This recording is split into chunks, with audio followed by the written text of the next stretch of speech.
Ladies and gentlemen, the following podcast is scheduled for one fall. Introducing your hosts, Kids at Heart. What's going on, party people? Hello, everybody. It is suspiciously dark as compared to how it is in my room right now, or in your little outdoor session that you got going on there. Yeah, I definitely meant it. I texted Nick like an hour ago, and I'm like, yo, it's 100 degrees in Enid, Oklahoma. Should I do the show from outside? And he was like, yeah, hell yeah, do it. I was like, oh, shit, I wasn't expecting that response. But now I got to do it. If you want to. I mean, if I didn't want to, I wouldn't have asked. Right. No, I know.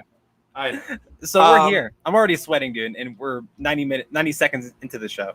So we'll do this as I've noticed a lot of random, housekeeping at the beginning of the show, explaining what we do on the channel. Thursday's Really Scared. Monday, Spin from the Reel. Sunday, we have Pauline Novikowski on for Real Talk.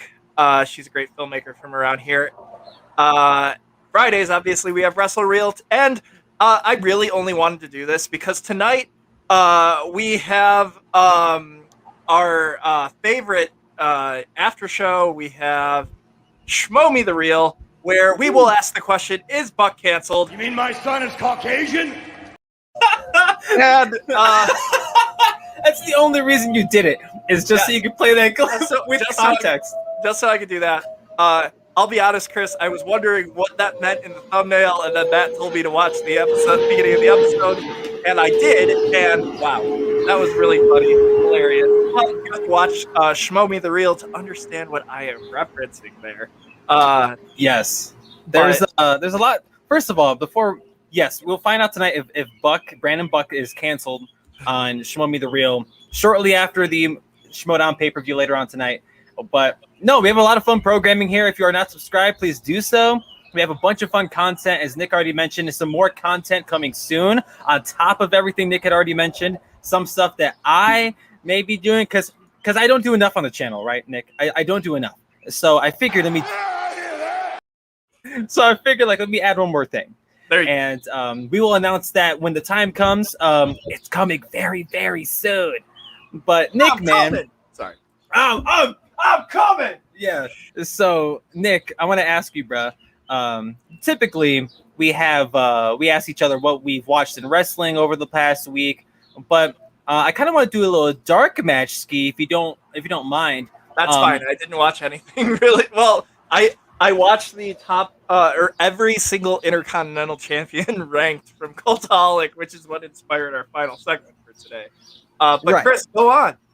Yes. So there are a bunch of rumors. I mean, if y'all watched last week's show, or if y'all are wrestling fans at all, you are aware of Aleister Black's release and how vocal he's been about his release. Not for any negative reason per se. No. And Ryan, I see your comments in the chat. We'll get to them when the time comes, brother, because I see that first one. You're coming in hot. But the dark match for this week, I wanted to talk about Aleister Black because apparently there are reports, there are rumors that him going to AEW is essentially set in stone, but we can't see him there until August 31st at the earliest, I should say. Mm-hmm. So, Nick, I want to ask you this question. Do you think Aleister Black should A, go to AEW if he already isn't, or B, bouncing off of the rumors that WWE officials are trying to get him back, what's a better move for him? AEW or going back to WWE? So this is very, and I'm glad we're starting off with this because I wasn't really even thinking about this. Personally, I think going the Drew McIntyre build your star up route is the way to go for Aleister Black. Though, here's my thing. His star was only as low as it was because the WWE made it that way. It wasn't his fault. I had heard backstage politics from when Drew got released were one of the reasons why he slid as low as he did on the card, and how he went from being Vince McMahon's chosen one to being 3MB. Aleister Black was not 3MB when he was being released. In fact, he seems like he was about to be pushed pretty hard on SmackDown. Not enough to probably dethrone Roman Reigns, obviously, but hard enough. Hard enough, but he also was heel when he came back, so it really wouldn't have made any sense anyways. You know, when I was thinking about Aleister Black coming back, Raw was such a better opportunity for him, in my opinion, if they were going to push him to be like a huge star. But personally, I say go to AEW because of opportunities. You know, when you're as not, well, I would say controversially released, because it's like, why, obviously, did he get released when he did? I would honestly go there, build my star up, and come back even better than before. I mean, if they could do it the right way, they could have Aleister Black freaking win the Royal Rumble for all I care when he comes back. Now, right, you do run into the issue of his star is built so well that he never leaves. But I think it's a risk that I'm willing to take, especially from an AEW standpoint. I'm offering him as much as I possibly can to bring him to my business, because his name is so hot right now, even if he's not going to be Aleister Black, obviously. Excuse me. That, you know, I'm not. That didn't warrant a he's fat. But I honestly think that, like, his star is only going to get better in AEW. If he goes back to the WWE, he's going to be lost in the shuffle like he does all the time. You know, I know that they keep saying, and they shouldn't, that the Dark Order doesn't need a new leader, but he's there. But, you know, in my opinion, it makes the most sense to me for him to go to AEW, build his star back up, because in WWE right now, unless he goes to Raw, he's going to be lost in this loaded thing of superstars unless he goes back to NXT. But even so, they have to have a 5-person match that Karrion Kross is probably going to end up winning in order to showcase all of their stars that they have already. So I say go back to I say go to AEW. What do you got for me? So I wanted to ask this question because typically we agree on a lot of this fun stuff, and I do want him to succeed. And as of right now, him going to AEW just makes sense. They're still awfully startup-ish. At least they're not as big as they would like to be, at least maybe in regular households. But to us wrestling fans, they're awfully huge, raking in 500,000 to 1 million people. But I think that WWE knows they messed up, especially with when he got released. It's not like he was off TV for weeks on end. My man just came back. Right. He had just come back, and I hate for this to be like, oopsie, we didn't mean to do that. But if used, and you can say this for anybody, but the feud they're going to put him into with Big E, now Big E's off TV because his one feud is gone. Right. If you were to bring Aleister Black back, you could correct your mistakes, and you could honestly talk about that star. That's make your own star. I think WWE had the right ingredients, and especially after hearing him talk about it over the last couple days or week, it's been awfully eye-opening to see him talk about his experience with WWE. I would like him to go back to WWE if possible. Now, I just want my man to wrestle somewhere. I'm going to watch Tommy End if he goes to AEW. I'm going to watch Aleister Black if he goes back to WWE. But this is such a weird circumstance where someone got released and they've said nothing but good things about the release. Like, oh, yo, man, I get it. It's the business. I totally get it, you know? But since then, he's been like, guys, don't get mad. I'm not mad. Don't be mad at them. I get it. It's a business, whatever. Usually people will go like, oh my God, oh my god, they gave me my shit in a trash bag. It's like that, like that's what we're so used to now. But Aleister Black's release is kind of refreshing, as messed up as it sounds. Right. Do I think he's gonna go AEW? Hell yes. So I'm not even gonna I'm not even gonna try and trip over it. And Ryan in the chat, WWE didn't like his contract dollar wise. They want to re-sign him for less. And if that's the case, then fine. I don't know how much AEW is putting up, but I'd be surprised if we didn't see him at whatever the hell their fourth quarter show is. If it's Full Gear, it would be Full Gear in St. Louis, or because All Out's too soon, or maybe it is All Out. Who knows? If he pops up in Chicago, I'm gonna be shitty because I won't be there. But so it fully depends on the money, if that's what the case is. But him going back to WWE to me makes a lot of sense. But the AEW move also, there's no cons. Aleister Black is the most sought after free agent in wrestling right now, as far as there's apparently actually two cons. But what's up? There's apparently two cons. Oh, there are two cons, Nick and Tony. There are cons to this, but they're not bad things. Well, as of right now, they may not be the bad things. But speaking of Nick Khan, WWE has been all over the place. Whether it's the releases, their Black Wednesdays. Before we move on to our next segment, I just also would like to acknowledge the fact that apparently Braun Strowman is charging millions for him to appear in indie shows right now because he's so set that he doesn't need to. So I think he's inevitably going to end up in AEW because they're going to be willing to pay him. I don't think he was going to go to AEW. If anything, Impact or New Japan. I think AEW, we're going to start reaching the point where their roster's too bloated. I don't give a shit how many shows you have. They use the same people every single week on every single show. Yeah. So we're going to start having that conversation if we already aren't having it. If AEW has too many people. True. So I'm sorry, Raw sucks. Raw sucks, guys. It's absolutely atrocious. I didn't mean for that to be our transition, but I didn't. No, that was one hell of a transition because Raw does suck, and I know we talk about it every single week on the show how bad the programming is. Not SmackDown. SmackDown's great. SmackDown's awesome. I'm loving SmackDown. NXT is freaking amazing. Yes, like NXT is great. SmackDown's great. But Raw, what's the deal? And a couple weeks ago, we tried fixing it. Obviously, they didn't listen to us. But since then, I feel like it's only gotten worse. If anything, we're out here putting Shayna Baszler in feuds with dolls. And we are, are we about to break up the New Day with MVP? And we're... And destroying the momentum of RK Bro by having the Viking Raiders, who haven't been on TV since they returned, randomly win that battle royale. Yeah, and I'm just.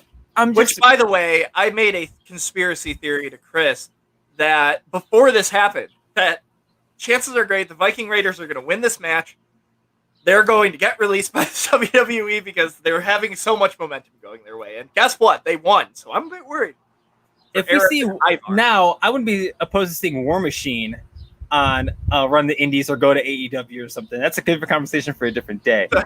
Hopefully, we don't have to have it. But Raw right now, okay, there are a couple notable things that I'm worrying about. You break up the Hurt Business, and now you're trying to almost reform a version of the Hurt Business. You're having Shelton Benjamin and Cedric Alexander wrestle each other in 30-second matches on Raw. Stupid, dumb, makes no sense. I don't know what the hell the thought process was. And Chris, shut the hell up, truck. Really? Truck, it's a jet. I was gonna say there's a jet landing. Right. I live 2.5 miles from the air base for the Air Force, but that's a whole different conversation. You break up the Hurt Business. That was the first wave of the apocalypse, right? And then you take Bray Wyatt off TV. Now, I'm aware, and supposedly there are things going on in his personal life, but you still have the Fiend going on through Alexa Bliss, and it's not working. It's not working. It started when they ruined Retribution. I understand that it started with Retribution last year. I'm not trying to say that Retribution was going to be this big thing, but they blew it with Retribution, and now it's all just a what-if situation. You know what I mean? What the hell? Have we seen Mustafa Ali on Raw since T-Bar and Mace were like, "No, we're good, bro." Because now he's trying to corrupt Mansoor. Oh, so we're gonna put all the dudes who are the same color together? Like it's like the Hurt Business. It's like, yo, I get it. I get it, right? You mean my son is Caucasian? Yes. Yes. But I'm over here just thinking to myself, why the hell are we like Raw shouldn't be bad. Raw is the Raw is the peak of wrestling television. Raw is the reason why wrestling is still exists in the pop culture zeitgeist. What's going on, Brandon? Oh, hi, Buck. Yes, Show Me the Real later on tonight. Is Buck canceled? We're gonna answer that. You mean my son is Caucasian? That was a Buck talking about me on Show Me the Real last week. But Raw shouldn't be this bad.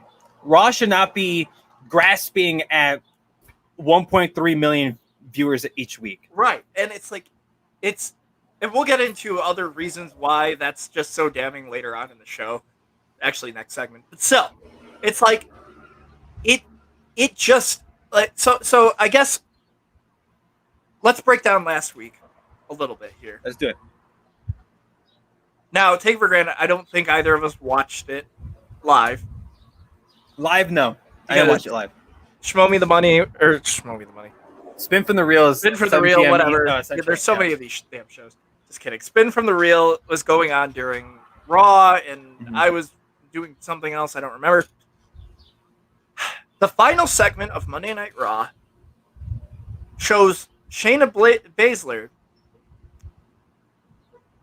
being haunted by Alexa Bliss's baby doll thing. Lily, Creepy doll. I'm going to start off by saying this. Alexa Bliss is not the Fiend. Nor should she be the Fiend at all.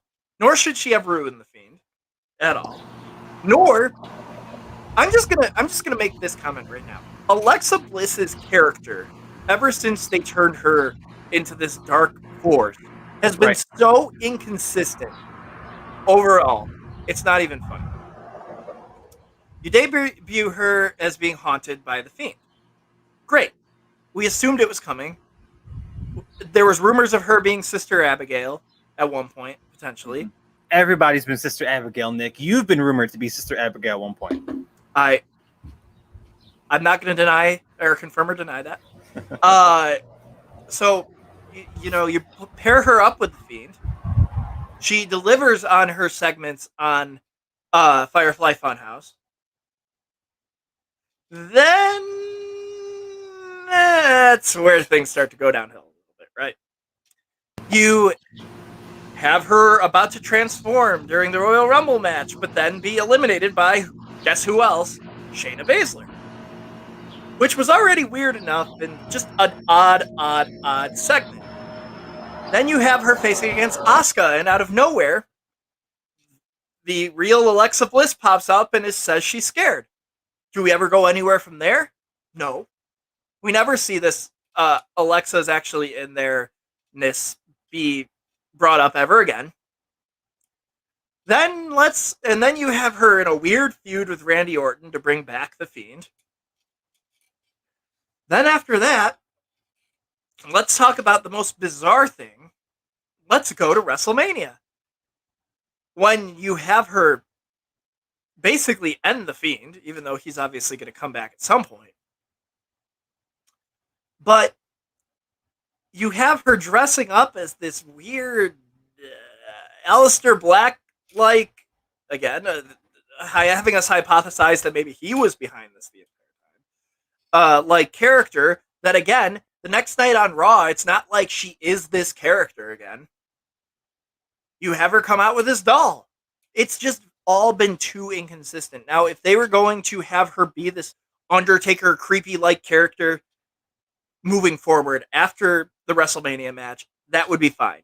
If you were going to pair her up with Aleister Black, that would have been fine. But instead, you debut this doll with her. Lily. Yay. Fast forward to all these episodes of Raw where she's showing up with Lily and interrupting tag team matches and everything. And, now she's going after Shayna Baszler. So that's literally the timeline. I basically went through every single version of The Undertaker within a span of 3 months with Alexa Bliss. It was insane. Except she didn't ride down on a motorcycle like Chuck Palumbo. Okay. Wouldn't that be awesome, though, if that was the it's case? coming. It's coming. See, with Alexa Bliss and The Fiend, I didn't mind Alexa Bliss through a lot of what you just said. I didn't mind it. Even after the Rumble where she was eliminated, she shouldn't have been in it in the first place, but it is what it is. That's what happens when you have 7 women on your roster. So Are we going to be able to have a Royal Rumble match next year? At this rate, it's going to be the NXT Women's Royal Rumble match. So I'm over here thinking to myself, Alexa Bliss, I love Alexa Bliss. I think she's great. They love her. That's why they put her in positions like this. Mm-hmm. But then you do stupid stuff like you bring in Shayna Baszler, who's not bad and criminally underused, but you're going to bring Shayna into this shit where she's feuding with a doll and getting attacked by a doll. We're not stupid. We're not dumb. And we're over here watching this stuff, and I know they're trying to be spooky. They're trying to have personalities. Trust me, I'm all for a good personality. But at the same time, damn it, I'm watching a wrestling show. Like, that's how you close it, by the way. Right, that's the main event segment. And somehow in some weird twisted fantasy, that was the highest watch segment of the damn show this past week. Like that's why I'm trying to get this situated. And Ryan in the chat, Raw should be at 1.3 million viewers. No, Ryan, they are at 1.3 million viewers. They float around 1.3 every week. They get lucky if they cross 1.5. AEW, they push over 1 million. People thought I was crazy for saying that Dynamite might eclipse Raw in the ratings by this time next year. Am I nuts now? Am I crazy now to think about that stuff or to put that out there in the ether? Like, no. AEW's on fire. It doesn't, like, yo, I could sit here and bitch about AEW every single week about how many people they have, or what they do with those people. But damn it, they get me to watch. They get you to watch. They get us to watch the program. And they're pulling they're pulling 500,000 people at 10 o'clock Eastern on Fridays. Who the hell does that? Shows get canceled if they do that on Fridays. If they pull 500 million live at once, or a DVR, whatever the hell, Raw gets 1.5, and you end your shows with this. It's the highest rated thing. And then you mentioned the Viking Raiders coming back and just putting a halt to RK Bro's momentum. RK Bro wasn't even bad. It wasn't even bad. That's the crazy part. But you halt their momentum, because what the hell do you do now? What do you do now? All roads led to the titles. They led to the belts. But now it's going to be the Viking Raiders, presumably. You're going to have them feud the Viking Raiders, sorry, but I'm not interested in that. Well, I may be speaking to the minority. It's like it's not even that.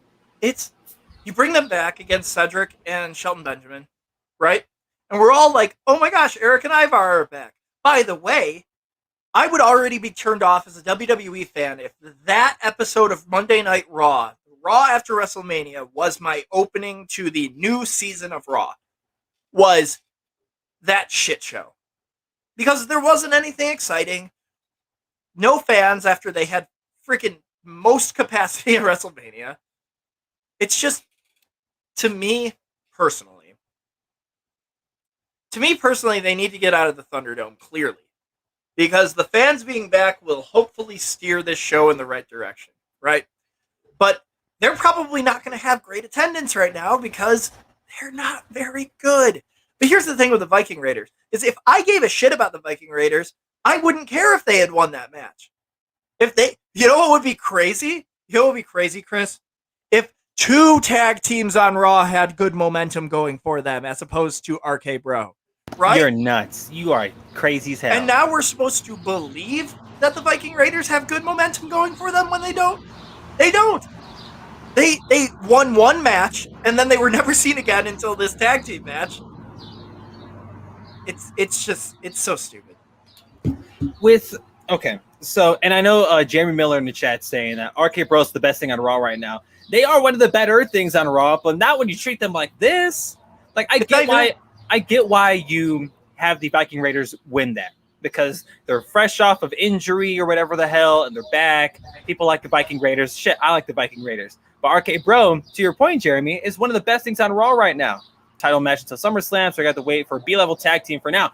that's the thing. We shouldn't have to go through these. There shouldn't be B-level tag teams that we're going through because WWE does not give a shit about tag teams unless you're part of the bloodline on SmackDown. And SmackDown, they're fine. They're great. I love them. They're fantastic. That's like the older brother. It's like, oh, you're doing great, sweetie. You're doing great. And SmackDown's the middle sibling right now. You're being treated like shit. And SmackDown or NXT's the baby who everybody loves because they're so cute and they're so great. But damn it, Raw is it's the creative decisions for me. Like that's what bothers me. Don't get me wrong. Do I love watching the shit? I love watching WWE, and nothing's gonna stop me from doing so. But it's frustrating as a fan watching this, and then the reaction online, people bitching and bitching and bitching. I don't want to complain. I don't want to come on this show and complain. But here I am because here's one. Nothing's good happening on Raw, with the exception of a few things. Bobby Lashley is the WWE champion. Oh yeah, I forgot about that. Legitimately, I forgot about that. And can I give two shits that Bobby Lashley is the WWE champion? Unfortunately, not right now. Because they don't give you one. They don't give you one. That's why. It's here's what it is. Bobby Lashley is facing against Drew McIntyre for the fourth show in a row, I'm pretty sure now. That's the issue. Is they added Braun Strowman to that last pay-per-view, and guess what? They released him. It's just like it's to me it's frustrating when, and I never would have thought this. I always complained when I was younger, and you'll hear a lot about when I was younger later on in the show because I have a few things to say about the Intercontinental Championship. But it's when I was younger. I will say, by the way, I just mentioned the Intercontinental Championship.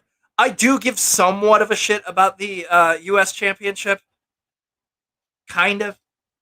You know, they're at least putting Ricochet and Humberto in quality matches. Sheamus just broke his nose, which gives me some relevancy. I don't want it to be that Sheamus broke his nose to be the reason why I care, but he did, and it makes it more interesting. But you know, SmackDown always felt like the land of opportunity. And it still does, quite frankly. Even though everybody's being fed to Roman, at least they're putting him into fresh feud after fresh feud after fresh feud. And the matches are good. The matches are good. You know, Kevin Owens lasted a little while, but at least I care. Right? Mm-hmm. I'm beginning to really not care about Bobby Lashley versus Drew McIntyre. And that's insane because it's Bobby Lashley and Drew McIntyre who carried the, you know, pandemic era. Drew McIntyre did, I mean. Bobby Lashley wasn't relevant until the Hurt Business formed. Now the Hurt Business is gone. And though MVP is still at the top of his game, Bobby Lashley isn't as much to me. You know what I mean? I love that Bobby Lashley is WWE champion. I was waiting for Bobby Lashley to become WWE champion when I was a kid. Because I thought it was so goddamn inevitable. How could you fuck this up? Right? That was my one. But it'll probably be 5 by the end of the show.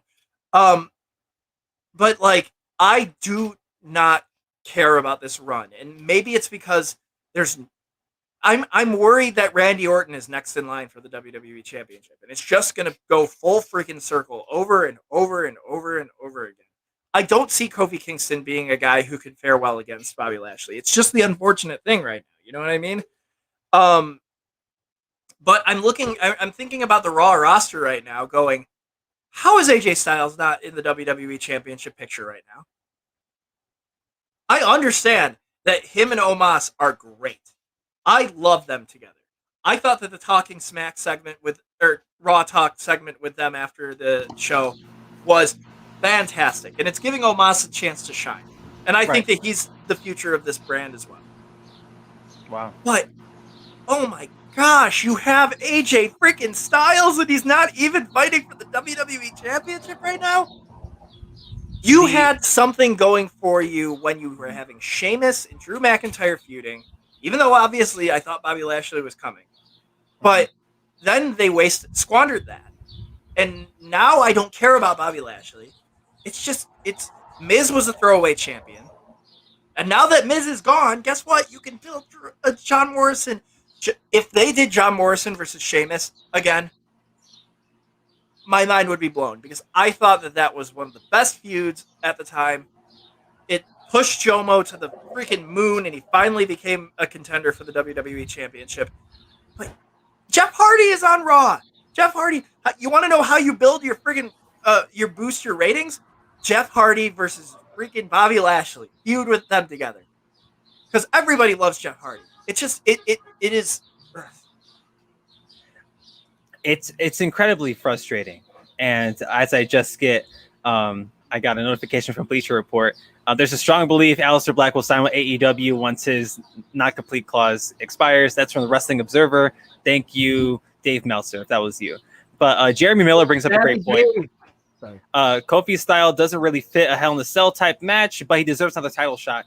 To refresh everything and to refresh the main event scene, he should have been the one that win that match. I know why they like Drew McIntyre a lot. Trust me, I love Drew McIntyre too. But Kofi should have won that match. And Kofi, just to switch things up, should have been the one in that match. Like, yes. It shouldn't be Drew for the for the fourth consecutive pay-per-view. Like, that stuff gets tiring. Like what Nick was saying, refresh the scene up a little bit. Take the U.S. belt off of Sheamus, throw him in the main event scene. Jeff Hardy's in catering, throw his ass in the main event scene. Like, even, dare I say it, Ricochet and Humberto Carrillo. Like, yo, switch things up.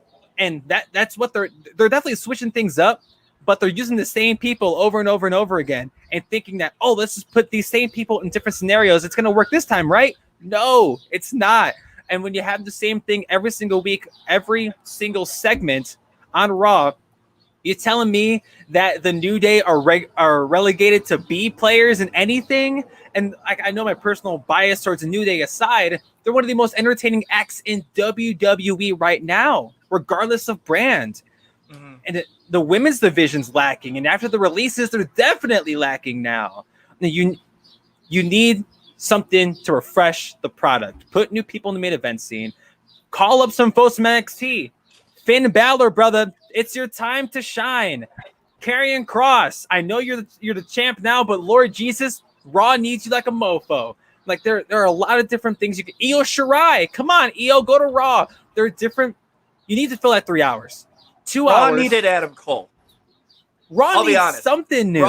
Raw needed Adam Cole to not return back to NXT after he might eat the pin in your house.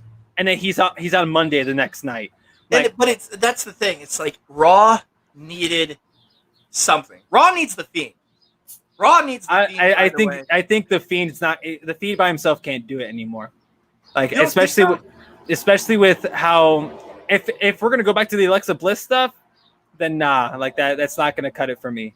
Like if the Fiend returns to TV, I'm like, oh yay, great. But it's not like they were doing great with him before. Like they're still somehow managing to mess it up, and that granted, that's WWE's MO. They mess up the things that we like. I need them to go back to what they did before, where Bray Wyatt. Well, and I thought of an interesting thing that you could do is, and this is going to sound really freaking dumb, but bring Husky Harris back. And I say that because whatever is possessing Bray Wyatt is now possessing Alexa Bliss. And I'm not saying build Husky Harris as a champion, but I'm saying do something there. Have Bray and freaking Alexa Bliss feud with each other or something. Just do something. Just make it more interesting. That's all.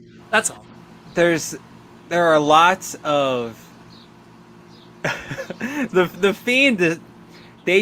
I hope the Fiend, when he comes back, they nerf the character where he's not just taking 5 finishers a match. He shouldn't be doing that. He shouldn't have done that in the first place. But damn it, dude. I'm not saying they met the Fiend's he's at the point of no return, but damn it. It's getting frustrating. And I, as a fan of the Fiend, am beyond frustrated to see what they've done with the guy. But we'll see. The tag division needs work. The women's division needs work. The women's division needs people, damn it. And the main event scene just needs new folks. Drew McIntyre, yes. Like I think we're in the age of wrestling where one person can't be on top for too long because we get bored. Like wrestling fans will get bored of the same people on top unless you do something refreshing, like Roman. Roman was doing this, like Kevin Owens, Cesaro, Seth Rollins. Now you're doing stuff with Rey Mysterio. Like you're switching things up. Who would have thought Rey Mysterio would be the next contender? But it's like I want him to be now. And that's in a 6-month span. Like that's 4 different folks. In the last 6 months, who's Drew McIntyre been facing? Bobby Lashley. Is that it? Did I get them all? Like that. Like that's my thing. Braun. Who's this? Oh, excuse me. There's a guy named Braun Strowman, but I don't know who he is. Yeah, but but still, like Bobby Lashley was in that match. And freaking Jeremy Miller in the chat, they need to let Bray do his own booking. I don't know if they'll let him. But he is one of those guys you would think has a lot of say in his storylines. And yes, it's Bruce Pritchard. And I liked initially when Pritchard was brought back to the writer's room, like, oh, that could be fun. It was fun for like a month, but ever since they've been lacking. And I know that Triple H has some things to say about fans, but for me, fans are awfully important to the program because we let folks know immediately our thoughts on things. So when fans go back to Texas next month and at Money in the Bank, they're going to be louder than ever. It's going to be raucous, it's going to be roarous. And I am eager to see how fans react to the things that they have planned in that month. They have about a month, like 30 days before they're back on the road. I am incredibly eager to see how that goes. Incredibly, especially for the Raw shows. And listen, I'm not trying to say that Drew needs to win and Jinder, Reki, and Stabby or whatever the hell their names are need to be the next feud for them. I'm just saying that we need something to bolster. And I will say that the WWE has not ruined The Fiend quite yet. The Fiend will be ruined the second that they start doing anti-drug PSA kids show things and then have him feud with Jeff Hardy. Okay, I'm just saying. Right. Because that the WWE isn't past doing something stupid like that. But that's when the Fiend gets ruined. Sorry. If I keep going with this, then I'm going to come up with even worse Fiend storylines. But that said, speaking of Raw's low viewership, Jesus, sorry, I apparently am just coughing everywhere and He's fat! Triple H had some interesting things to say about the fans when it came to how everybody is receiving Monday Night Raw. So, a couple days ago, Triple H, it might have been yesterday, Triple H had a media call in regards to TakeOver in Your House that's going down this weekend. And he said 2 different things of note. One of them in regards to fans and the other one in regards to equality in wrestling. We'll get to the equality one in a second. But I would like to read this, if you don't mind, Nick. You go right ahead, my friend. The quote from Triple H, he said, and I quote, "The fans ruin their own stuff half the time trying to figure out where everything goes and why it's going there and how, and then trying to pick up their phone and go search for that thing to find out what it is that can ruin it for them so they're not surprised when it happens. I don't understand that. I'm thrilled with what the brand is. I'm happy with where it is. Do I want it to get better? Yes. Do I want it to grow? Yes. Do I want it to expand? Yes. But again, people will take this line, use it out of context. It's a marathon, not a sprint, etc., etc. So us as fans, we're looking way too into it, according to Triple H. Everything we just said was nonsense, according to Triple H, right? Like, we are looking way too into it as wrestling fans, and we need to just put our phones down, take the content as is, and not think about next week. We think about next week when next week comes.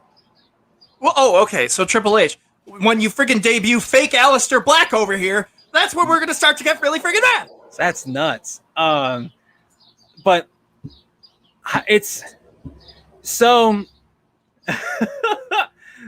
We're ruining it for ourselves, and we're the worst. We're the problem. Triple H.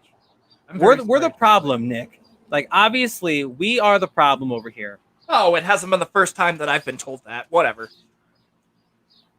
I think, granted, I'm not in the business, so I'm ignorant. I'm dumb. I'm exactly what Triple H is talking about. But isn't this, aren't we as critical and crucial to the product as the wrestlers are, as the writers are? If we're not watching it, it's not on TV. Right. So you have to have some type of leeway. You got to meet fans in the middle. How the hell could you be like, you know what? It's not like your favorite sitcom where they have only so many things they could do with those characters. This is professional wrestling with 50 plus people on your roster. No show has 50 cast members. Not supporting characters, main characters. No show has 50 main characters. It's already hard to write this, and I understand it's difficult to write shows like this. That's why I'm not a writer. But for the folks that do, and we've seen y'all succeed, it's not like wrestling's always been like this. We've seen wrestling be good. We harp on 2016 because of how great it was. Shit, I watched a video telling me what happened in 2016 last night, and I'm like, my heart was warm. My heart grew 3 sizes last night. And then I hear Triple H say some shit like this, how we're ruining it for ourselves because we're looking ahead. We're looking for a reason to not like it. We are over here digging in too deep. That's nonsense. You have to, if you're not appeasing to us, then who the hell are you appeasing to? You? Because Lord knows you may be there watching the product from behind the scenes. But if we're not liking the shit, and the ratings reflect that, if we're not liking the shit, y'all gonna be off the air. NBC ain't gonna want to buy you anymore. It's, this is the reason why people like Triple H and Vince McMahon are the reason why Great Khali versus Hornswoggle is a thing.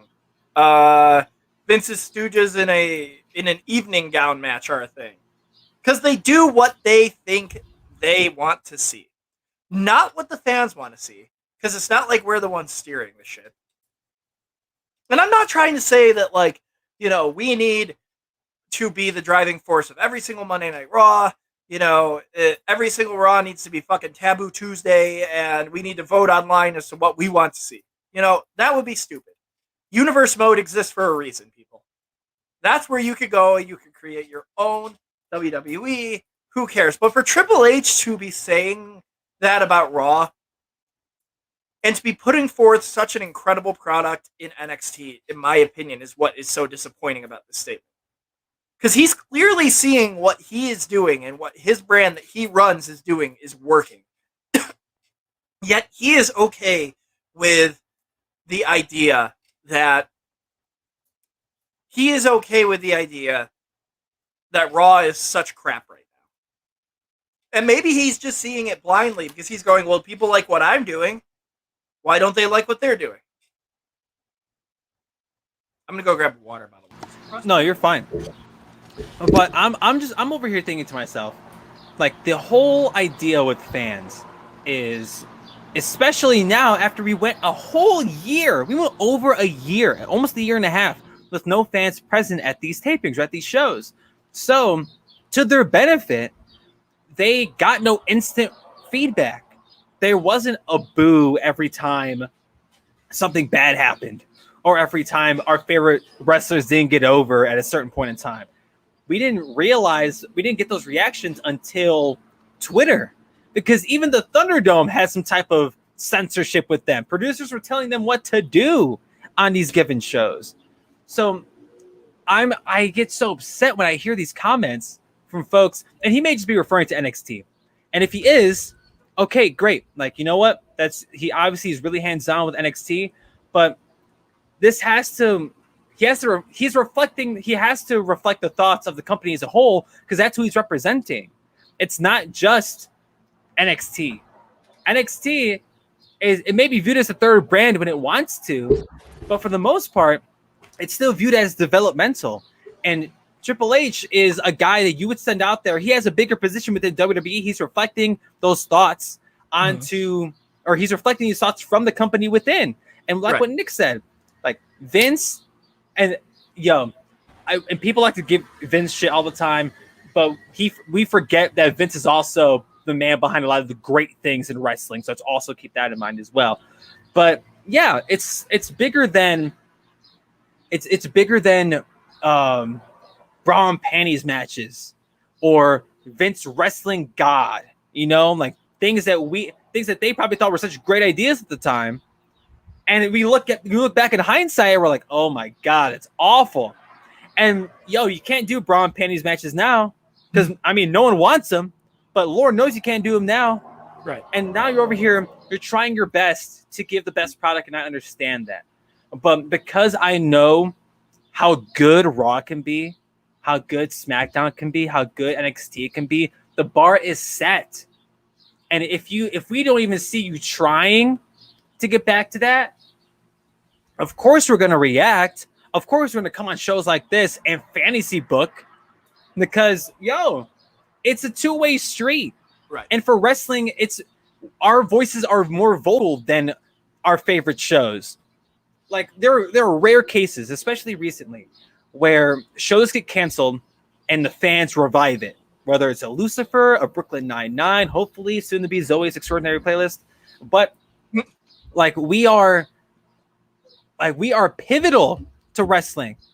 Without fans, wrestling is nothing. No one is watching wrestling shows. Like if our favorite people don't get over. That's why the whole Yes Movement thing was so successful. That's why Kofi Mania was so successful. That's why people were tuning in because we gave so much of a shit and you gave us what we wanted.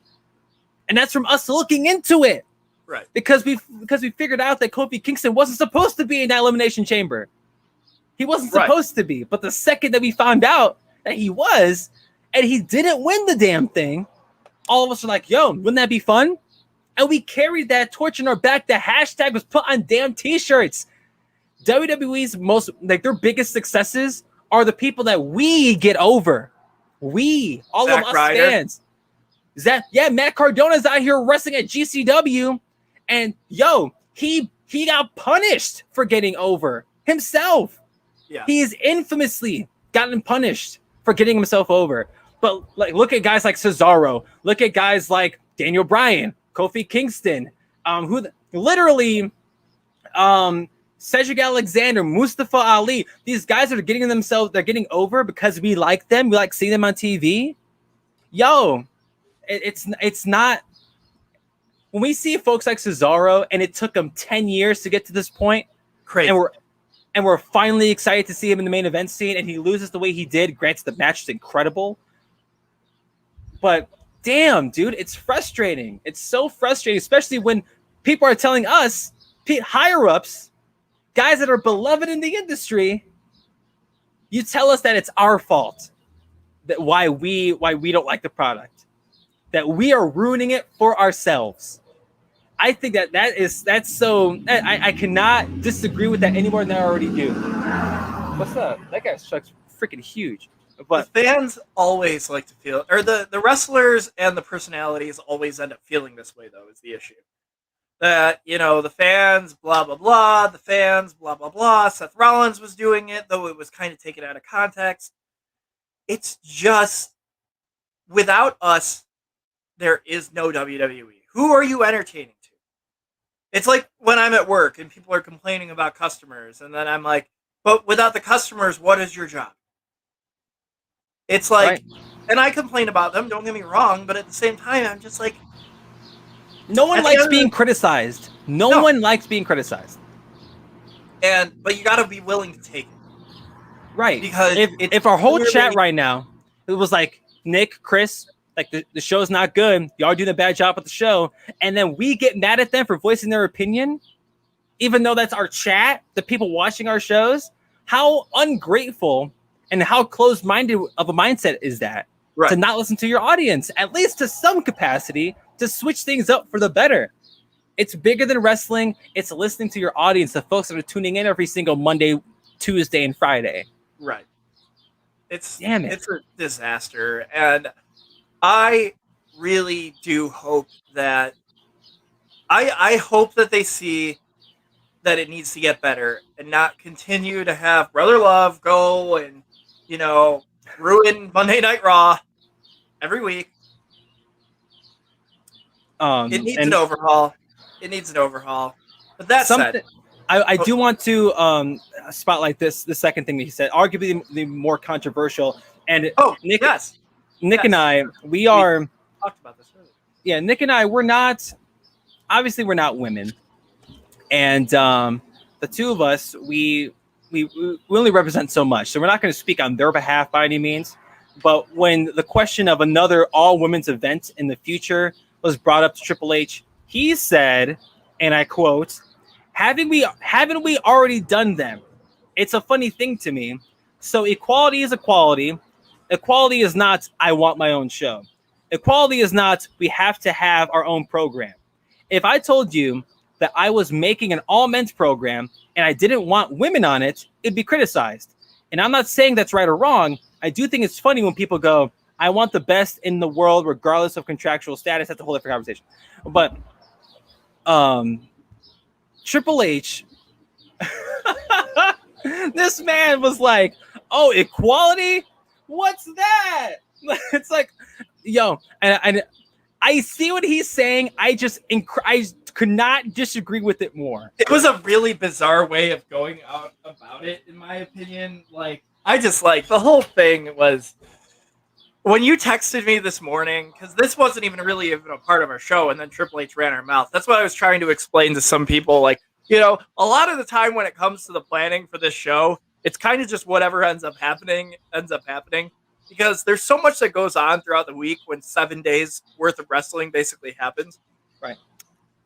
Triple H goes on, and I think that Paul Levesque is incredibly smart. I think that he's good at what he does, but he sometimes makes really weird and bizarre statements that I just can't agree with. Listen, I hate that. Evolution did numbers for you. And maybe you're just mad because it's your failed stable. Second time around, I guess. But first time around, they were great. Listen, Triple H, if you're that mad that it's called Evolution and that was something to your own legacy, we could change the name. WWE Girl Power could be the show. Whatever. Here's the thing. But here's the thing, though. Logistically, right now, I don't think that they could even hold a show like this because WWE doesn't care about women's wrestling just like they don't care about tag team wrestling. You want to talk equality, stop releasing your best women's wrestlers. Cough, cough, cough. Anyways, it's just like, and I'm not going to get into, they have a job, but this person can't have a job. But it's just kind of like, if the question of whether another evolution needs to be brought up, don't think about it as I'm the wrong person to be obviously speaking as a cis white male. I am the wrong person to be speaking about versions of equality and stuff like that. And any example that I can give of why I don't understand this statement doesn't make any sense because Triple H is really coming across bad here. Like he really is. I'll save some of my opinions of how I see this as off the show. I'll just leave it at this. Triple H is coming across as one of those people when there's like a Women's History Month going, why isn't there a Men's History Month? It's like, you get what I mean. It's just, but here's what I'll say to the WWE. If you don't want people bringing up another evolution, do better with your women's division. Because there shouldn't need to be an entire show based around women's wrestling when your women's wrestling is of such quality. You know what I mean? Oh, no, totally. I 100% understand what you're saying. And to an extent, I agree. Do I think they should have had another Evolution show? Yes, because the first one was arguably the best pay-per-view of that year. I listen, I'm not saying that they shouldn't, but I'm saying if they don't want people to bring it up, then do better. Oh, of course, yeah. Like, just do better with that division within your company. I really did like I watched Evolution live. It was one of the rare pay-per-views at that time that I actually did watch live for reasons. But it and quite frankly, even though Nikki Bella versus Ronda Rousey was the main event, right? Yes, I think. Sounds right. I'll double check. Not my favorite match in the entire world, but still, the ending scene was fantastic. It's yes, you were correct. Maybe it's a niche thing to Triple H. I don't know, because but WWE has clearly effed up themed shows like that in the past. They did not F up Evolution. One Night Stand, absolutely. But Evolution, great. It was fantastic. There shouldn't be a reason not to have another one. You know what I mean? And I know that he tried walking back this statement by saying like, "Oh, some of the best women wrestlers are in our company." Like he tried to save, because I bet the second he said it, he was like, "Oh shit, this is gonna be taken out of context." Which no, like even with context, it's still pretty messed up. And I'm over here thinking to myself, how dare you try to be like, oh, you're being that guy. Why don't we have a men's equality month, whatever the hell? Like, who gives a shit? That's not the point. Men's Equality Day is every Monday on a Raw, 7 p.m. Central, 8 p.m. Eastern. Like that's what the hell I'm talking about. Like you misread the room. You look at your company. You look at your rosters. And yes, he may only be speaking for NXT. NXT does a great job with their women's division. I come on this show every week saying NXT has the best women's division in wrestling, and I stand by it because I'm so confident with it because I love it so much. It's so good. Can't wait for Hikaru Shida and Poppy to be facing against our greatest NXT Women's Tag Team Champions. You said Hikaru Shida? Io Shirai. Shit. It's okay. It's okay. But I'm over here I'm thinking to myself. My son is Caucasian? I have my moment. Everybody gets one. But Raw and SmackDown have maybe 2 handfuls of women on both rosters that are active. Like that's my thing. You are coming out here. You can say, "Oh, I'm talking about NXT." You're representing a whole company who is infamous for their misuse of women's talent. They're infamous. They're known because of it. To the point where people don't go to that company because of how bad they treat the women. And people are leaving or they're getting released and are having incredible careers. Nick and I are just 2 guys who cannot wait to see the Iconics go somewhere and do something. We are over the moon to see what Cassie Lee and Jess McKay do. Over the moon. To the point where like, oh, Impact, AEW, New Japan, Shimmer, we don't give a shit. We just want to see them wrestle. You know, like that's the thing. Right, and Glow, they can revive Glow. Yo, revive Glow. Why'd you cancel that show, Netflix? It's a whole different tangent for a different day. We have. I hate these comments. They're ignorant. They're dumb, and I am not. I'm not going to put this in the words the way I want to, but Thunder Rosa, one of my faves going on right now, wrestling right now, she said on Twitter, the best female wrestlers are not located in one company, not even in one country. They're spread over many companies, over many countries, talented women across the globe. That was her pseudo response to what Triple H is saying. Yes, there are a bunch of incredible women on the WWE/NXT roster who perform at a high level every single week at every single show. There's too many to name. Nick and I will be here for the next hour talking about how much we love every single one of them. No doubt. But love Bayley. But look at how they're treated. Look at how they are treated. And I'm not saying they're being abused, but they're being underused. We barely see them, and when we do, it's for 5 minutes. We're slowly reverting back to the days before the women's revolution that Stephanie McMahon coined and only her coined. Like, we're reverting back to that. Yes, the wrestling may be better, but we're still seeing them for 10 minutes on Raw, and even when it is, it makes no sense. Right. Shayna Baszler, you deserve better. Alexa Bliss, you deserve better. NXT, I love you so much. SmackDown, you're killing it, except you could use more people. But, again, I digress. Triple H, what the hell, man? I'm disappointed as a fan of yours. Disappointed. And I guarantee there are thousands on social media, thousands around the world that share the same sentiment. Us here at Wrestle Reel, we're just we're just one little dot in that whole wrestling universe. But damn it, let's talk about something fun. We are going to be talking about something fun, and it'll lead to some funny stories, at least for me. Number 3. Top 5 Intercontinental Champions of all time. Now, Nick, you presented this idea to me, and I was like, sure, yeah, let's do it. You initially said top 10, which would have made my list a lot easier, because I do have a lot of honorable mentions. I do too. Well, I have 2 at least. I have 1, 2, 3. I have 4. Yes, I have 4. But I am actually, damn, I might swap some right now. But I've been doing that as the show goes on. But I am still tripping over this list. This is really hard. The Intercontinental Championship, that's a hard word to say. Intercontinental Championship is my favorite title of all time in wrestling. I love it so much. A lot of my favorite wrestlers had it when I started watching wrestling.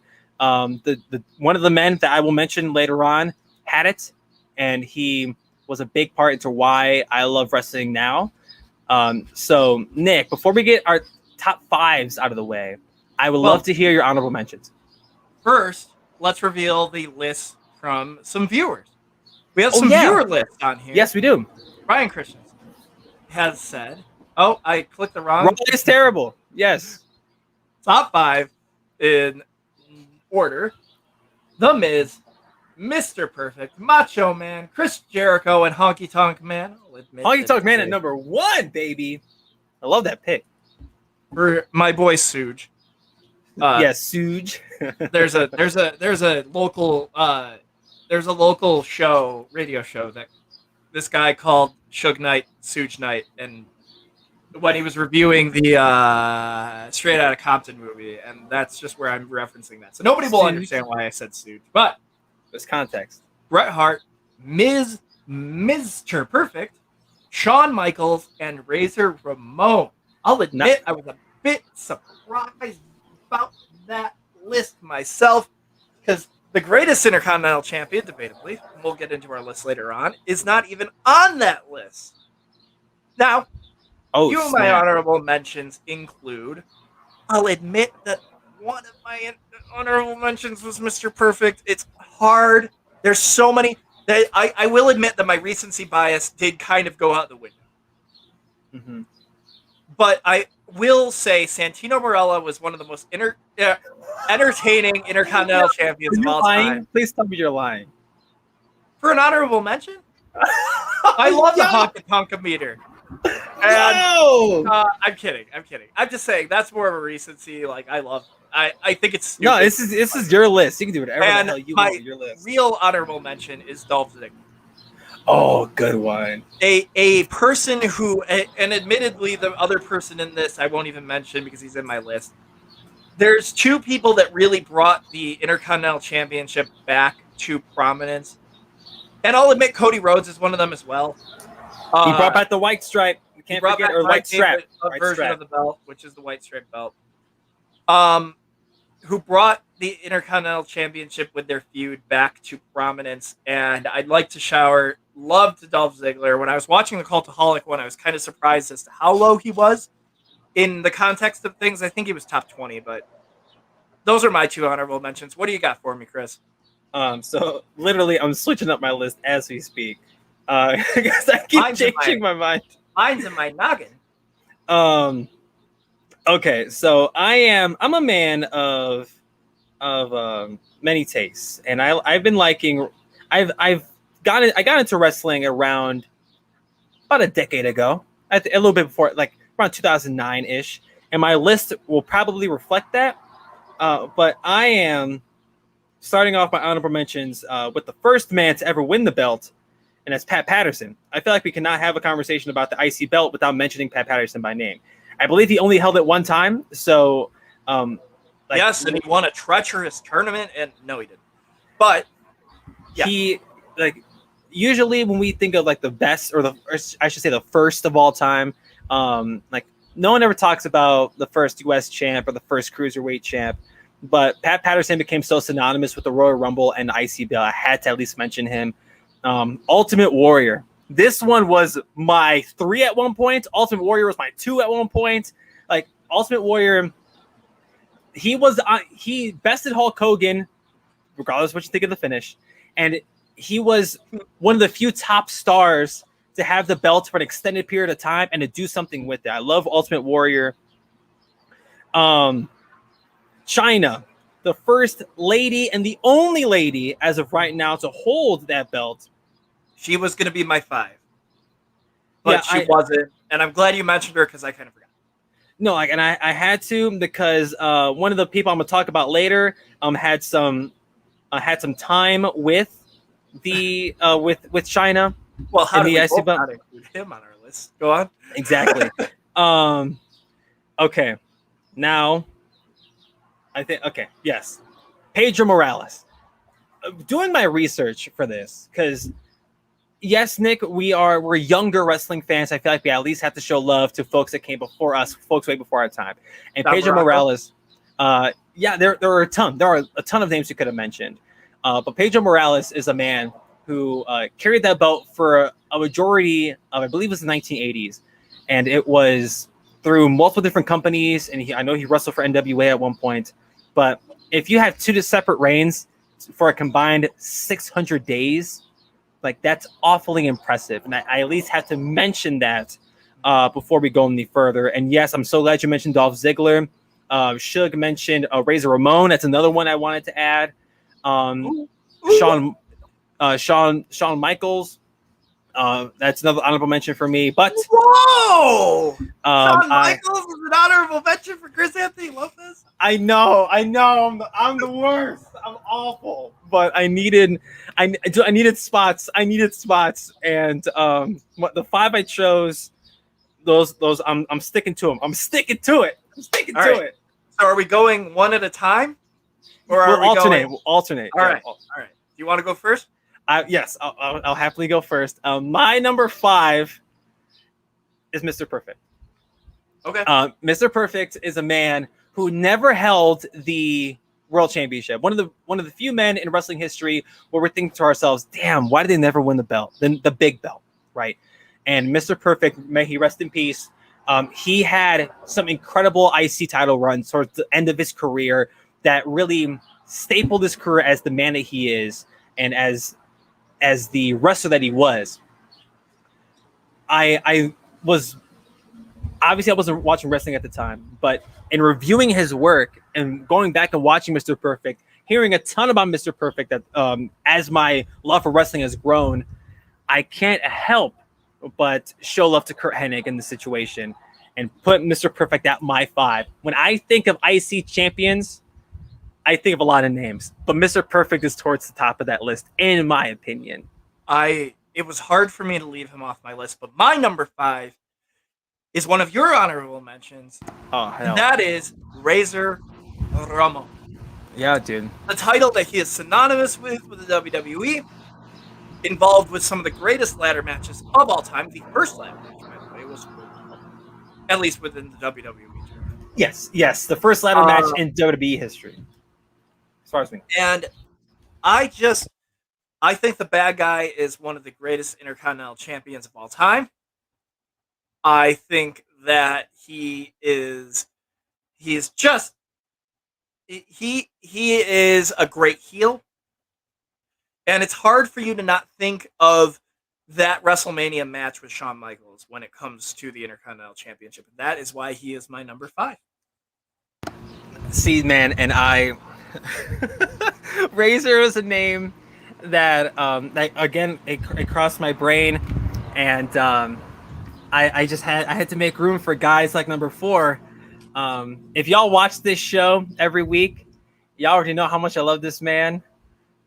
Number 4 is the Macho Man Randy Savage. Let's have a collective discussion here, because my number 4 is the Macho Man. The Macho Man Randy Savage. I'm very curious as to how similar our lists are at this point.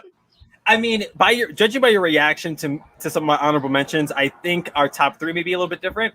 Maybe. But my number 4, Macho Man Randy Savage. Macho Man, he held it once. That was one hell of a reign. One 414 days as Intercontinental Champion. Not only was he doing that, but he was also feuding with Hulk Hogan at the time, and it was some of the best and most entertaining wrestling that we've ever seen of any company. Macho Man was one of those few guys that was a top dog with this title. Ultimate Warrior being another one of those, and we'll get to a couple other ones, at least hopefully in our list. But when I think of the IC title being the best in whatever company it is, or whatever version of WWE it is, Macho Man is not only a man that I love and admire, but he took what we now consider a mid-card belt and had it at the top. He was a top guy. Macho Man was a top guy with the IC belt. We don't hear about that anymore. We don't. We just don't. And Macho Man, that's my 4. 400 days for number 4. My Macho Man was my 4 as well. I don't know why I needed to call him my Macho Man. I do not own our Macho Randall Poffo.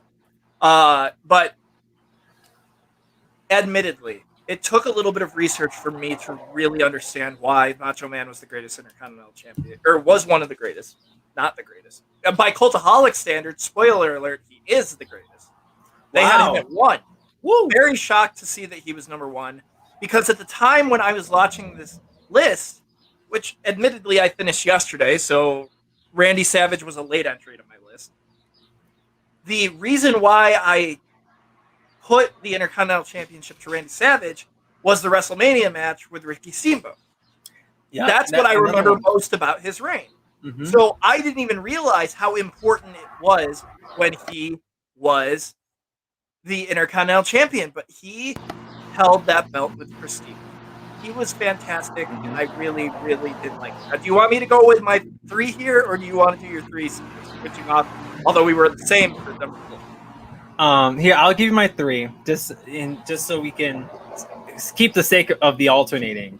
But no, Macho Man, and I'm glad you mentioned that Steamboat match, because it's still regarded as one of, if not the best WrestleMania match of all time. Again, that's why I was like, Randy Savage. Oh, yes. Well, Ricky Steamboat's got to be higher than him, right? But for reasons I'll get to later, he's not. Go on. Word. My number 3, I'm so glad Ryan mentioned this earlier. How can you have a top 5 without the Honky Tonk Man? He is my number 3. Okay. The Honky Tonk Man, one of the best heels in wrestling history, carried this belt for 454 days. And that is nothing to scoff at. Now in wrestling, getting past 100 is a big deal. But then 400 days, that's a year and 3 months ish. The only reason he lost is because he went against the Ultimate Warrior, who inevitably had a great run after that too with the belt. So when I think of Honky Tonk Man, he's almost synonymous with the belt at this point. When you think of the whole Elvis gimmick and the guitar and his natural heelness, you also think of the IC belt when you are along with him. The Honky Tonk Man is one of the few men that I can say synonymous with this belt. And in confidence, I will say the Honky Tonk Man as my number 3 in regards to the best IC champs of all time. My number 3, I will admit, is awesome. Because my number 3 is The Miz. Miz is not even my recency bias saying that. Miz is one of the greatest Intercontinental Champions of all time because he brought that belt back from the freaking dead. In a world where it is so goddamn hard to get the Intercontinental Championship over, The Miz was able to take that belt and make it important. He delivered one of the greatest promos of all time. I'm not even going to say, for The Miz. His promo on Talking Smack against Daniel Bryan is one of the greatest promos of all time, and I'm willing to go to bat for that promo. But his feud with Dolph Ziggler brought that championship back to prominence. His multiple times, I would say The Miz is synonymous with the Intercontinental Championship just because it brought his career back. He loses the WWE Championship. Where do you go from here? You become one of the greatest Intercontinental Champions of all time. And I love The Miz. I'm a huge fan of The Miz. As a heel, he is fan-freaking-tastic. That is why The Miz is my number 3 of all time. What is your number 2, Chris Anthony Lopez? My number 2 best Intercontinental Championship or champion is the Ayatollah of Rock and Rolla. Whoa! The man of 1,004 holds. Now, can I acknowledge the fact that that was also my number 2? Well, let's go, baby. Chris Jericho is the man not only with the most IC title reigns, but talk about a man who was a top dog while also being IC champion. Chris Jericho's been relevant for his entire career. Whether he likes to admit it or not, that man's been a top guy. He's been a draw for a very long time in multiple different countries, all over North America, even going to Japan recently and winning that IC belt too. So yeah. I'm over here thinking to myself, Chris Jericho this is my recency bias coming in. Chris Jericho was the IC champ for a lot of when I started watching wrestling. Same here. That's why I like that oval belt. In hindsight's kind of ugly, but it's one of my faves. That's the Attitude Era belt right there, I guess. Right, and I'm over here I think that Chris Jericho, with his various feuds with a variety of different people over multiple different eras of wrestling in WWE, and I mentioned China earlier. Guess who he was feuding with for that belt? China. At one point or another. And the evolution of Chris Jericho's career, there was a constant, not only his character work, but that the IC belt wasn't mid-card. It may have been viewed as mid-card. It may still be viewed as that. But Chris Jericho, when you think of him, that man is not a mid-card wrestler. Chris Jericho doesn't live in the mid-card. Chris Jericho, he exceeds the main event. He's one of those personalities that's bigger than the main event. And wherever he's at, it's a marquee match. Whether my man was a rock star, he's the Painmaker. Whether he's Corazon de Leon, or whether he's over here being Le Champion, or calling people parasites every single week on Raw or SmackDown. Chris Jericho was a constant, and the IC belt was always a constant. He carried the belt we talk about carrying the belt literally and figuratively with honor and respect. That's why he is a 9-time champion. The most IC reigns as of right now in WWE history. So yes, I also second that. But yes, Chris Jericho. And again, he wasn't even the Cultaholics number 2, which I was kind of surprised about. Who was it? I haven't seen this video. It was Razor, I think. Oh, wow. Maybe. But yeah, it was hard for me to not think of Chris Jericho when it comes to the Intercontinental Championship. You bring up the 9 reigns. You bring up that he was the freaking New Japan Intercontinental Champion, and I completely agree with you. Chris Jericho won the Intercontinental Championship when, I think, twice since I had started to watch wrestling. At least twice or 3 times. And he made it feel important. And I'm very confused as to what your number 1 is. But he made the belt feel important, whether he was a face, whether he was a heel, whether he was co-champion with freaking China. It just felt like, though the Intercontinental Championship stayed the same, Chris Jericho changed with the times, yet was still able to bring prominence to the championship every single time that he won it, no matter what. Chris Jericho is the ultimate Minuteman, in my opinion, when it comes to all the different stuff that he's done in his career and how he's been able to adapt. And one thing remains the same with Chris Jericho. If he's your Intercontinental Champion, the Intercontinental Championship is incredibly important. Chris Anthony Lopez. What the actual hell is your number 1? Because it wasn't Randy Savage. It wasn't Chris Jericho. No. I have no freaking clue who it is. My number 1, and honestly, I say this with all sincerity. I'm not even trying to meme. I mean what I'm about to say. My number 1 best Intercontinental Champion ever is Kofi Kingston. I knew it. I'm kidding. It's definitely not it. Love it. Okay. In all seriousness, my number 1 is a man He's been mentioned. Wait, oh. And he is truly. Oh, oh! Our top 3 was the same, but in different order. The Miz, in my opinion, is the greatest Intercontinental Champion of all time. Yes, a lot of his reigns may have been short, or they've been shorter in comparison to others. But why I put The Miz so high was because look at the time he was wrestling in, what he had to overcome to do so. You mentioned the promos, not only his promo work with Daniel Bryan, but that great promo he had against Roman Reigns and John Cena, talking about like, this is my show. People come to see me like that.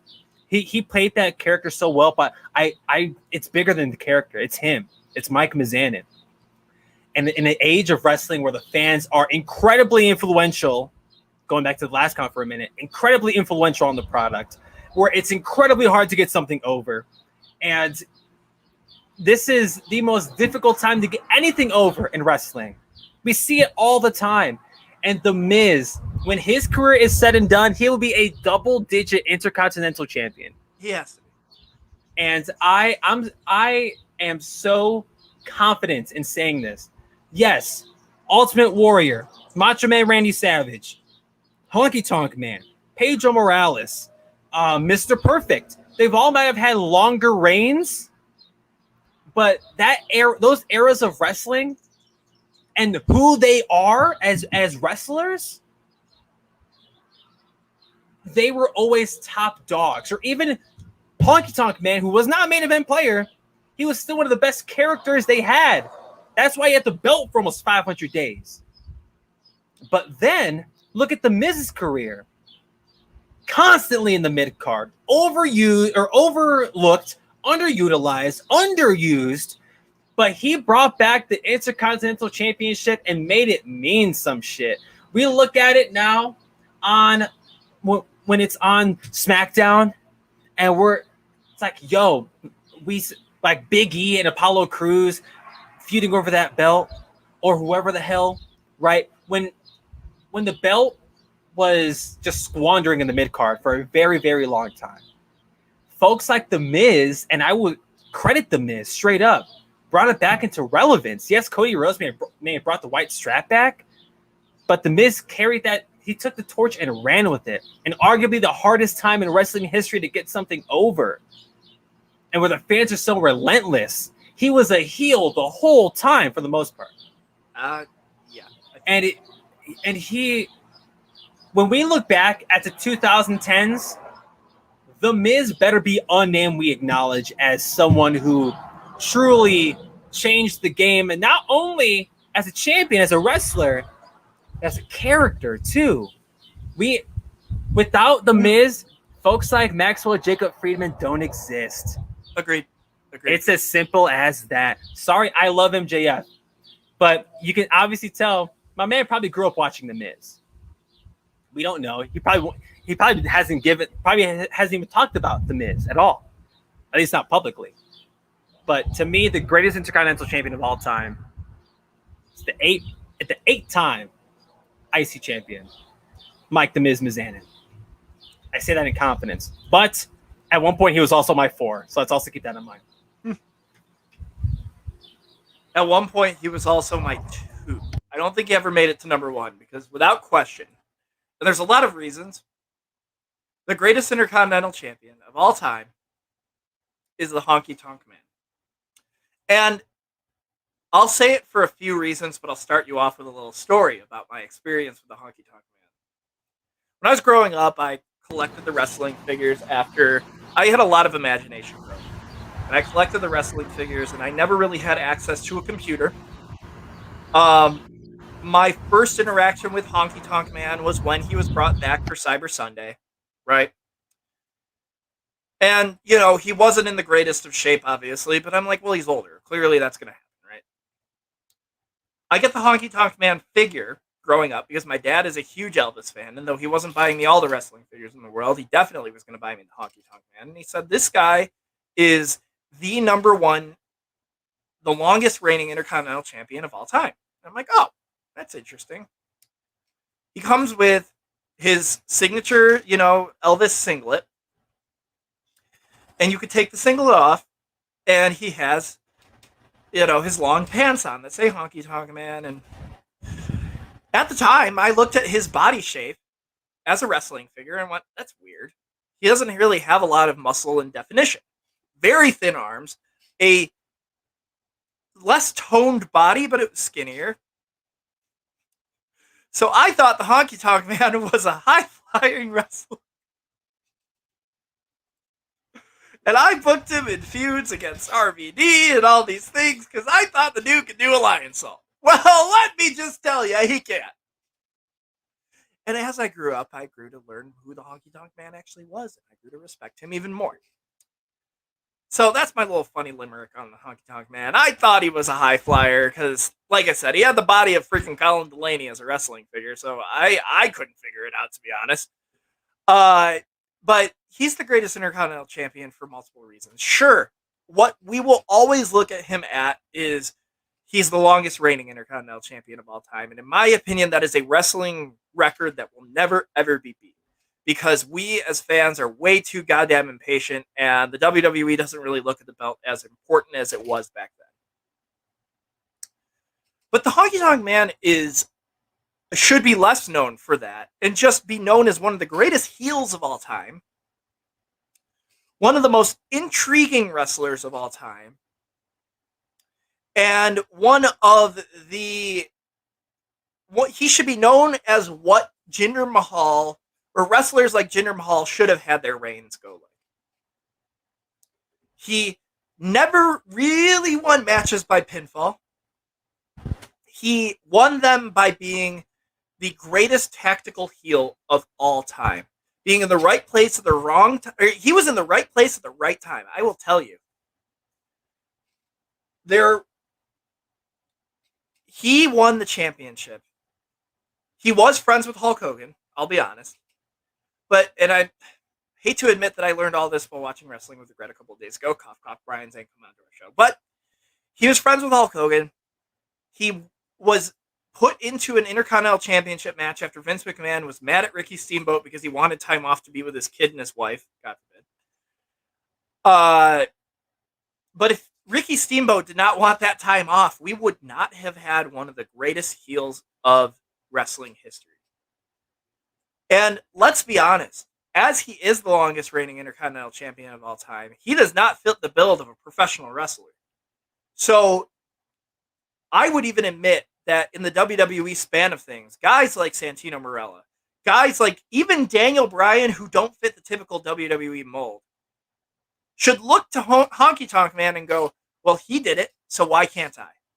Because Honky Tonk Man was not this guy who looked the part. Clearly, I took off the jumpsuit on him, and he looked like either Skin and Bones Colin Delaney or, a heavier set Elvis impersonator who ate too many peanut butter and jelly sandwiches or banana sandwiches, whatever Elvis liked.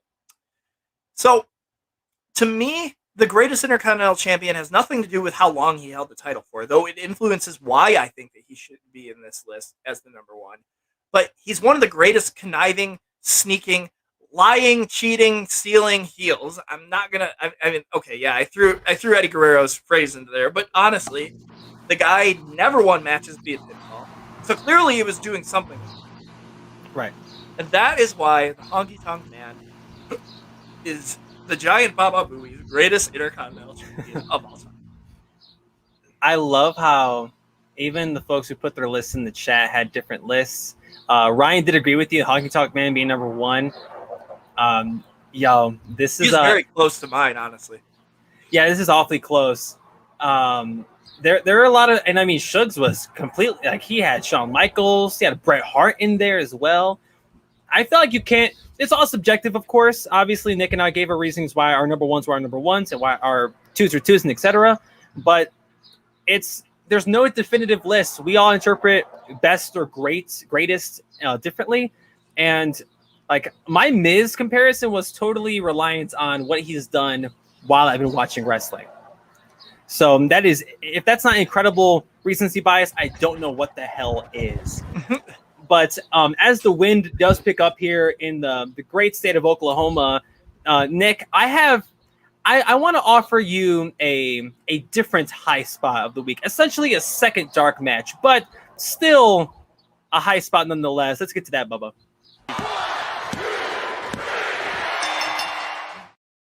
Two crazy ass things happened in the week of wrestling that we have not even mentioned on the show today. Not once. I can go on about them for hours, but I want you to answer these two questions. Okay. First one, what do you think of Andrade El Idolo going to All Elite Wrestling?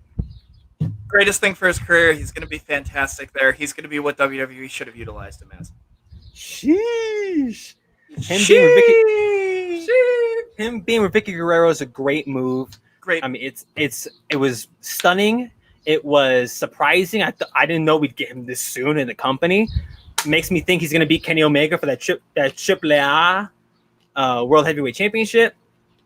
Andrade is going to be a hot commodity in wrestling. I think he's another one of those wrestlers who's going to be at the top of his game there, and with Charlotte being in the WWE, is going to find his way back in and be one of those top champions. And I hope you're right, because I think Andrade, I hate to say this, but there are certain Latinos who are like Mysterio, Guerrero, both of them, or both Chavo and Eddie, that are almost like synonymous with wrestling, and people know who they are. Oh, Rio. I hate to say it. No, yeah. Unfortunately, but more so Mysterio and Eddie Guerrero. Andrade could have been that. Andrade could have been this gen's Mysterio or Guerrero, and they dropped the ball. It's not too late, and hopefully he can still do that for himself.